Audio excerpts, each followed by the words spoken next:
Good morning, Patricia. Here's your machine, the Breville Barista Express 870 in brushed stainless steel.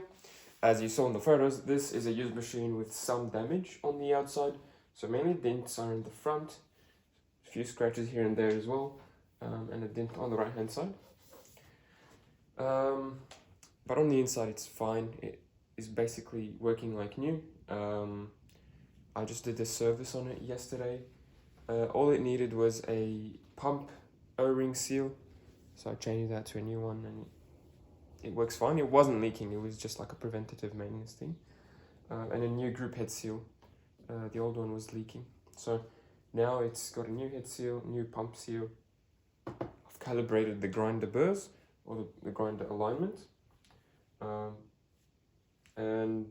yeah, it's ready to make a coffee now. I've had it on for about 10 minutes. Usually I would either leave it on for 10 minutes to warm up.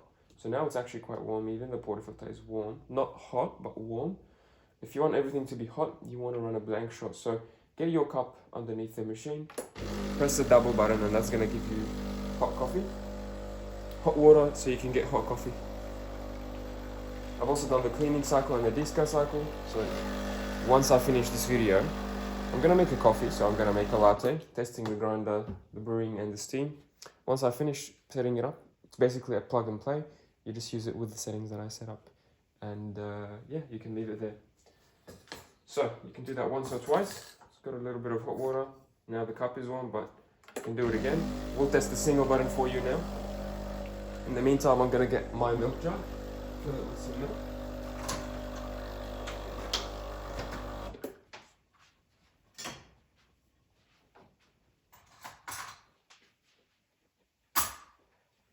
Great. Now once that's done, you take the cup, put it aside, and then we'll put it on top. Take out the portafilter, give it a good wipe. I forgot to say, your machine comes with just the basic accessories, a portafilter, tamper, which I'm going to attach soon. I don't know where I put it. But yeah, basically the portafilter, the tamper. Let's use my tamper for the time being. And single and double baskets, as well as the razor tool.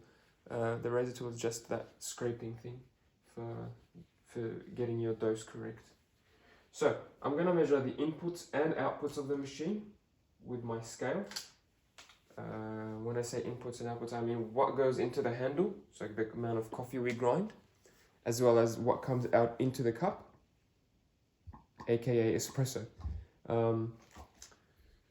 So this basket, it's the double basket, it takes 18 grams. It takes 18 grams of ground coffee. So I'm going to aim to put about 18 grams.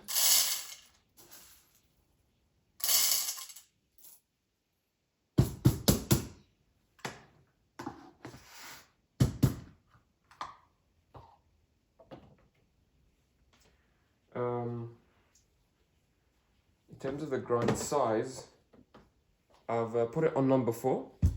I wouldn't go very fine on this machine, just because, like I said yesterday, I calibrated it. So if you go all the way to 1, the blades actually might touch. So don't go like under 1 or on 1. I would stay on maybe 3, 2, 3, 4 onwards. We'll try number 4 now. If it's too fine or too coarse, we'll know. So if you haven't made coffee before, just a quick lesson. Grind size basically means how fine or how coarse the coffee comes out. Smaller number means smaller particles or finer coffee. If it's too fine, what will happen is we will choke the machine. So when we grind the coffee too fine, we put it in, we lock it, and we start brewing. We'll see the pressure gauge go all the way to the 1 o'clock position, very high, but nothing is coming out, or very little coffee is coming out, very slowly. That's what happens when it's too fine. When it's too coarse, or if the beans are old, so if the beans are old, or if it's too coarse or too large on the grind size, what will happen is the pressure will be low, not very high, the coffee will come up very quickly, and you'll get very little crema, probably. So, that's the importance of grind size. So yeah, we want to try it number 4. We'll know if it's too fast or too slow, I'll let you know. Grind amount, we'll put this on 12 o'clock and test how much comes out. Usually I adjust this so that on the single amount it gives me 9 grams. So this is an 18-gram basket. I personally like to use the single, not the double, because it's less messy when we use the single. So use the single twice, and I'll try it on number 12 o'clock, sorry.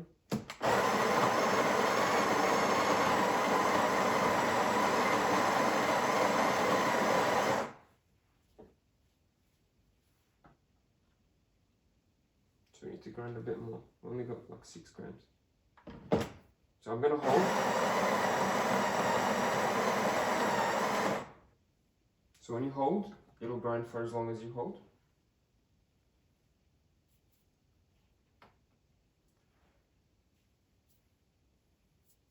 That looks good, quite fine, maybe too fine, we'll never know, unless we make a coffee. So that's 9 grams now. I'm going to do it again, hopefully we can get 9 grams at the 3 or 4 o'clock position.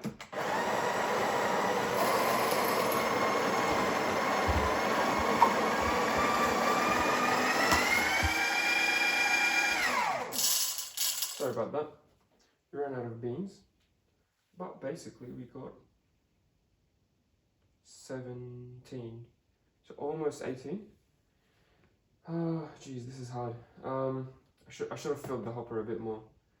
So at 12 o'clock we got like 6 grams. At 4 o'clock we got 8 grams. No, it's actually probably more than 8 because we ran out of beans. So let's say we'll put it at the 2 o'clock position for you, and 3 o'clock position. And you have a go and see how much comes out. If you have a scale, use a scale. If you don't have a scale, what basically should happen is this. Once you're done with the grinding, oops, just a bit more.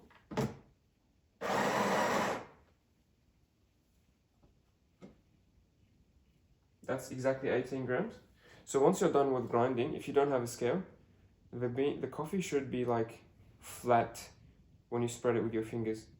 So it should be level with the basket here, with the rim of the basket. That's how you know you have the correct amount of coffee.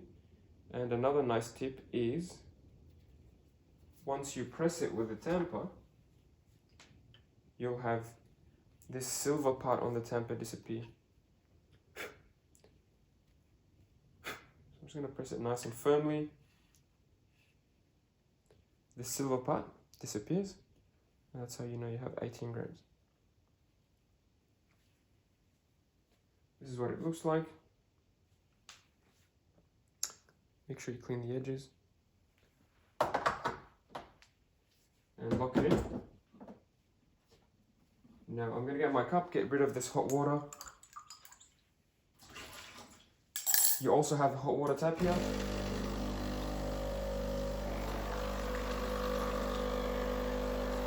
You can use that for multiple things. You can make long black coffees with it. You can brew tea bags. The water output is quite hot on this machine, so it's good for tea as well.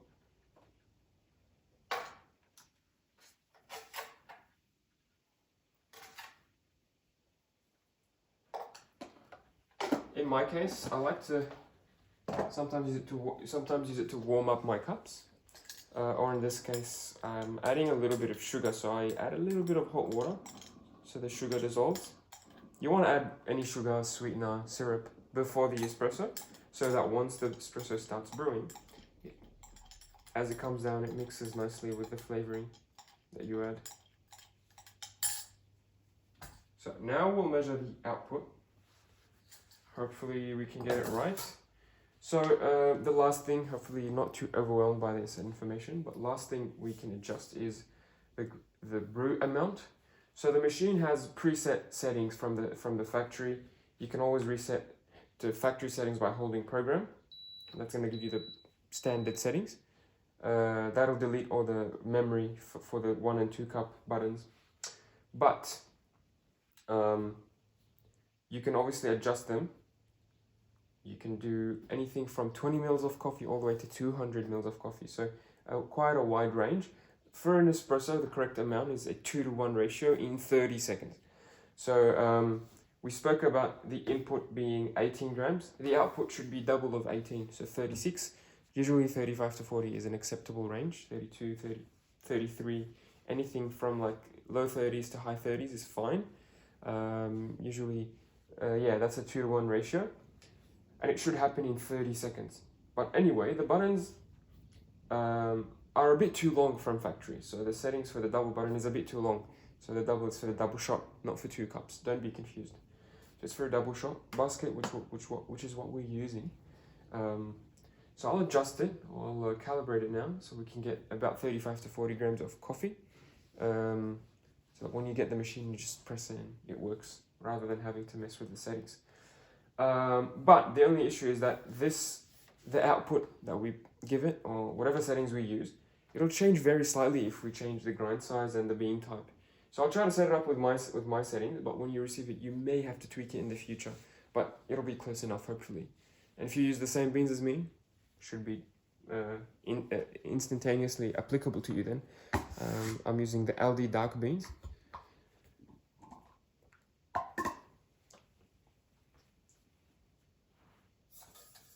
Cool. I've spoken for so long that my scale turned off. Amazing. So I've reset my scale to 0, and then I'll teach you now how to reset the buttons or calibrate the buttons to your preference.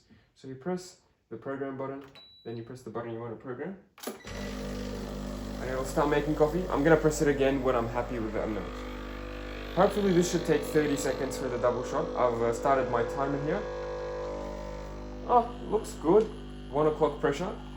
It's coming out from both streams equally, and looks like a good shot. We're at 22 seconds now.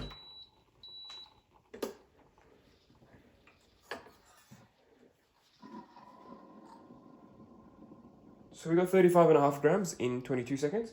That's okay, that's pretty good in terms of ratio, so it's pretty bang on the 36 that we wanted. The pressure was nice and high at 1 o'clock. The only thing I would add is maybe if you wanted to taste a little bit stronger, grind 1 number finer, just 1 number finer, from number 4 to number 3, and that'll slow it down from 22 seconds to probably 25 or 20, I don't know, 25 or 30 seconds. So the goal usually is 30 seconds, but if it's a little bit quicker, that's usually okay, especially if you add sugar or milk.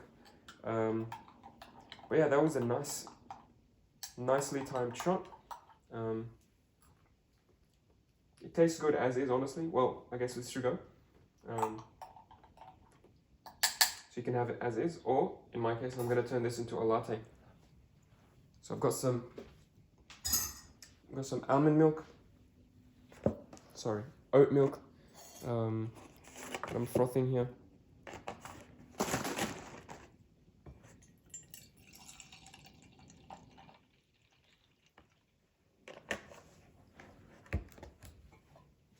With the cleaning, super easy, just take out the portafilter. Sometimes the coffee sticks up there. That usually happens if you have a little bit too much coffee.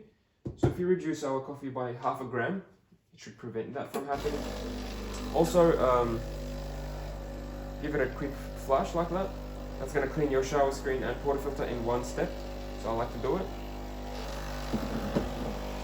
And if you want to be extra nice to your machine, you can just grab a tissue or a towel. Always make sure it's dry, and also give it a good wipe on the top.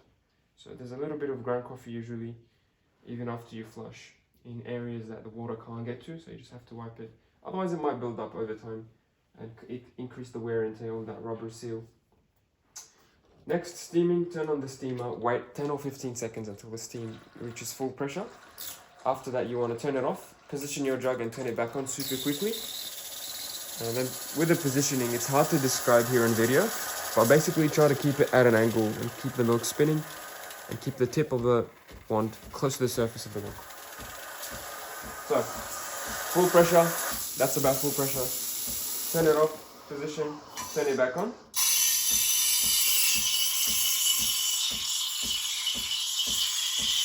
Keep the milk spinning. And for the first 10 seconds or so, I'm going to keep the tip of the wand close to the surface of the milk, so that it aerates the milk as it spins. You're hearing that hissing, paper tearing sort of sound. That means I'm injecting air into the milk. But I'm not going to do that for too long. I'm going to raise the jug after 10 seconds. Otherwise, what might happen if you keep it close to the surface for the entire duration, you'll get a lot of bubbles, you get very thick foam, which may not taste great, and may not fit in your cup anyway. So yeah, now I've raised the jug, and now it's just spinning, and until it's too hot, that's when I'm going to turn it off. So just now, too hot to the touch. Very important, before you let it cool down, give it a purge, just to clean the inside, and then turn it off. In 5 seconds, it'll actually cool down back to espresso mode. Very smart machine.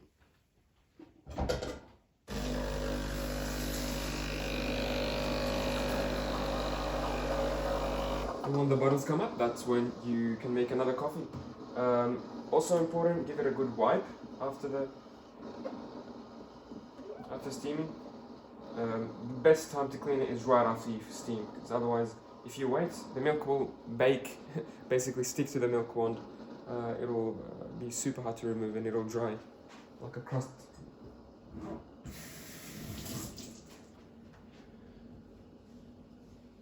Cool, that's everything I think. With a portafilter, you can store it like this. You can store it very lightly pressed. I wouldn't put it up here the whole time, just because it's putting unnecessary pressure on that rubber seal. I'm gonna get my milk here. I'm gonna knock the jug on the counter to break any air bubbles. Swirl it around to mix it up.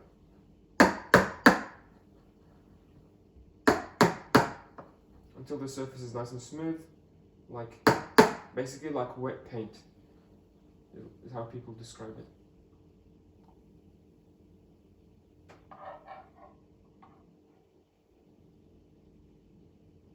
So this is oat milk, not the easiest to froth with, and if there's a way, I haven't learnt it yet. With cow milk, usually it's much easier to get latte art for me.